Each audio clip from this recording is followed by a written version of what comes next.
നമസ്കാരം. കയ്യിൽ 1 ലക്ഷം രൂപ മിച്ചമായിട്ടുണ്ടെങ്കിൽ ഒരു മലയാളി കുടുംബം ആദ്യം ചിന്തിക്കുന്നത് എന്താണെന്നറിയാമോ? ഒന്നുകിൽ അത് പോസ്റ്റ് ഓഫീസിൽ സ്ഥിര നിക്ഷേപമായിട്ട് ഇടാം, അല്ലെങ്കിൽ കുറച്ച് സ്വർണം ആ വിലയ്ക്ക് വാങ്ങി വെക്കാം എന്നാണ്. എന്നാൽ 2026 എത്തി നിൽക്കുമ്പോൾ ഈ രണ്ട് നിക്ഷേപ മാർഗങ്ങൾക്കും വലിയ മാറ്റങ്ങൾ വന്നിട്ടുണ്ട്. അത് വലിയ മാറ്റങ്ങൾക്ക് വിധേയമായി മാറിക്കഴിഞ്ഞു. പ്രത്യേകിച്ച് 2026 കേന്ദ്ര ബജറ്റിലെ പുതിയ നികുതി നിയമങ്ങൾ സ്വർണ്ണ ബോണ്ടുകളെ എങ്ങനെ ബാധിച്ചു എന്നും, പോസ്റ്റ് ഓഫീസിലെ നിക്ഷേപങ്ങൾ കിസാൻ വികാസ് പത്ര പോലെയുള്ള സ്കീമുകൾ KVP ഇപ്പോഴും നമുക്ക് ലാഭകരമാണോ? ഇന്ന് ഒരു മലയാളി കുടുംബത്തിന്റെ കയ്യിൽ ഒരല്പം തുക വന്നു ചേർന്നിട്ടുണ്ടെങ്കിൽ അത് എവിടെ നിക്ഷേപിക്കണം എന്നുള്ള ഈ വിഷയങ്ങളെക്കുറിച്ച് നമുക്കൊന്ന് പരിശോധിക്കാം. ആദ്യം നമുക്ക് പോസ്റ്റ് ഓഫീസിന്റെ കിസാൻ വികാസ് പത്ര അല്ലെങ്കിൽ KVP ഒന്ന് നോക്കാം. 2026 ജനുവരി മുതൽ മാർച്ച് വരെയുള്ള കണക്കനുസരിച്ചാണെങ്കിൽ KVPയുടെ പലിശ നിരക്ക് 7.5%. ഇതിന്റെ ഏറ്റവും വലിയ പ്രത്യേകത എന്താണെന്ന് ചോദിച്ചാൽ, നിങ്ങളുടെ നിക്ഷേപം കൃത്യമായ ഒരു കാലാവധി കൊണ്ട് ഇരട്ടിയാകും എന്നതാണ്. നിലവിലെ 7.5% പലിശ നിരക്ക് പ്രകാരം നിങ്ങൾ നിക്ഷേപിക്കുന്ന 1 ലക്ഷം രൂപ 115 മാസങ്ങൾ കൊണ്ട്, അതായത് 9 വർഷവും 7 മാസവും കൊണ്ട് കൃത്യം 2 ലക്ഷം രൂപയായിട്ട് മാറുകയാണ്. KVPയുടെ പ്രത്യേകതകൾ എന്താണെന്ന് ചോദിച്ചാൽ, ഒന്ന് സുരക്ഷിതത്വമാണ്. അതായത് ഈ കേന്ദ്ര സർക്കാരിന്റെ പൂർണ്ണമായ ഗ്യാരണ്ടി ഈ KVPയുടെ പിന്നിലുണ്ട്. പോസ്റ്റ് ഓഫീസ് നിക്ഷേപങ്ങളുടെ എല്ലാം ആകർഷണം എന്ന് പറയുന്നത് കേന്ദ്ര സർക്കാരിന്റെ ആ ഒരു സുരക്ഷിതത്വമാണ്. 2, നിക്ഷേപ പരിധിയാണ്. 1000 രൂപ മുതൽ നിങ്ങൾക്ക് നിക്ഷേപം ആരംഭിക്കാൻ കഴിയും. പരമാവധി എത്ര വരെ ആകും എന്നുള്ള കാര്യത്തിന് പരിധിയൊന്നുമില്ല. ഇതിന് 30 മാസത്തെ, അതായത് 2.5 വർഷത്തെ ലോക്കിൻ പീരീഡ് ഉണ്ട്.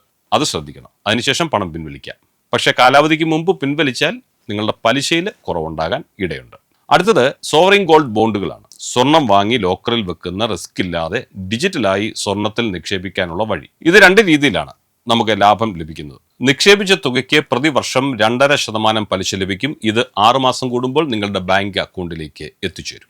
ബോണ്ട് കാലാവധി തീരുമ്പോൾ അന്നത്തെ വിപണിയിലെ സ്വർണ്ണവില എത്രയാണോ ആ തുക നിങ്ങൾക്ക് ലഭിക്കും. എന്നാൽ 2026 പ്രധാനപ്പെട്ട ഒരു മാറ്റം ഇവിടെ വന്നിട്ടുണ്ട്. സർക്കാർ പുതിയ ബോണ്ടുകൾ നേരിട്ട് പുറത്തിറക്കുന്നത് താൽക്കാലികമായിട്ട് ഇപ്പോൾ നിർത്തിവച്ചിരിക്കുകയാണ്. അതിനാൽ ഇന്ന് നിങ്ങൾക്ക് SGB വാങ്ങണമെങ്കിൽ സ്റ്റോക്ക് എക്സ്ചേഞ്ച് വഴി മാത്രമേ സാധിക്കൂ. NSE BSE തുടങ്ങിയ സംവിധാനങ്ങളിലൂടെ മാത്രമേ നിങ്ങൾക്കത് സാധിക്കുകയുള്ളൂ. ഇനി പറയാൻ പോകുന്നതാണ് ഈ വീഡിയോയിലെ ഏറ്റവും പ്രധാനപ്പെട്ട ഒരു ഭാഗം. 2026 ഏപ്രിൽ 1 മുതൽ നിലവിൽ വരുന്ന പുതിയ നിയമങ്ങൾ SGB നിക്ഷേപകരെ എങ്ങനെ ബാധിക്കുന്നു എന്ന് നമുക്ക് നോക്കാം. SGBയുടെ നികുതി സംബന്ധിച്ചാണെങ്കിൽ, നേരത്തെ SGB കാലാവധി വരെ കൈവശം വെച്ചാൽ ലാഭത്തിന് നികുതിയില്ലായിരുന്നു. എന്നാൽ 2026 ഏപ്രിൽ 1 മുതൽ നിങ്ങൾ സ്റ്റോക്ക് എക്സ്ചേഞ്ച് വഴിയാണ് ബോണ്ട് വാങ്ങുന്നതെങ്കിൽ കാലാവധി തീരുമ്പോൾ ലഭിക്കുന്ന ലാഭത്തിന് 12.5% മൂലധന നേട്ട നികുതി നൽകേണ്ടി വരും.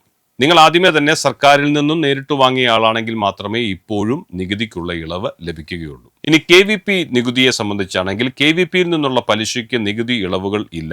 നിങ്ങളുടെ ആദായ നികുതി സ്ലാബ് അനുസരിച്ച് പലിശയ്ക്ക് നിങ്ങൾ നികുതി നൽകേണ്ടി വരും. ഇതിന് സെക്ഷൻ 80C പ്രകാരം നികുതി ഇളവ് ലഭിക്കുകയില്ല. ഇന്ന് 1 ലക്ഷം രൂപ നിക്ഷേപിച്ചാൽ 2035 എന്ത് സംഭവിക്കുമെന്ന് നമുക്ക് നോക്കാം. KVPയിൽ 9 വർഷവും 7 മാസവും കഴിയുമ്പോൾ നിങ്ങൾക്ക് ഉറപ്പായും 2 ലക്ഷം രൂപ ലഭിക്കും.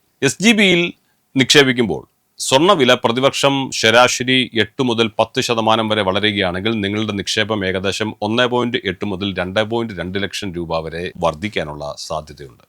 കൂടാതെ വർഷം തോറും ലഭിക്കുന്ന 2.5% പലിശ വേറെയും ലഭിക്കും. പക്ഷെ ഓർക്കുക, സ്വർണ്ണവില കുറഞ്ഞാൽ ഈ ലാഭത്തിലും കുറവുണ്ടാകാം. അപ്പോൾ 2026 ഏറ്റവും മികച്ചത് ഏതാണ്?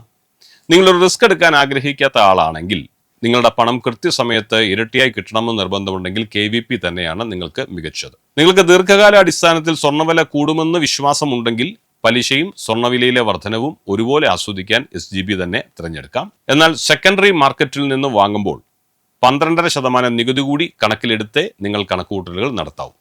നിക്ഷേപങ്ങൾ സംബന്ധിച്ച് വിദഗ്ധർ നൽകുന്ന നിർദ്ദേശം ഇതാണ്: നിങ്ങളുടെ 1 ലക്ഷം രൂപ ഒരിടത്ത് മാത്രം നിക്ഷേപിക്കാതെ 50,000 രൂപ KVPയിലും 50,000 രൂപ SGBയിലും നിക്ഷേപിക്കുന്നതാണ് ഏറ്റവും ബുദ്ധിപരമായ മാർഗം. കൂടാതെ കേരള ട്രഷറി നിക്ഷേപങ്ങളും ഇപ്പോൾ 7.5% വരെ പലിശ നൽകുന്നുണ്ട്. അതും നിങ്ങൾക്ക് ഒന്ന് പരീക്ഷിച്ചോ പരിശോധിച്ചോ നോക്കാവുന്നതാണ്. ഈ വിവരങ്ങൾ ഉപകാരപ്പെട്ടെങ്കിൽ വീഡിയോ ലൈക്ക് ചെയ്യാനും ഷെയർ ചെയ്യാനും നിങ്ങൾ മറക്കരുത്. കൂടുതൽ സാമ്പത്തിക വിവരങ്ങൾക്കും മറ്റു വിഷയങ്ങൾക്കുമായി ചാനൽ സബ്സ്ക്രൈബ് ചെയ്യാനും മറക്കരുത്. മറ്റൊരു പ്രധാന വിഷയവുമായി വീണ്ടും കാണാം. അതുവരെ നിങ്ങൾക്ക് എല്ലാവർക്കും ഞങ്ങളുടെ നന്ദി. നമസ്കാരം.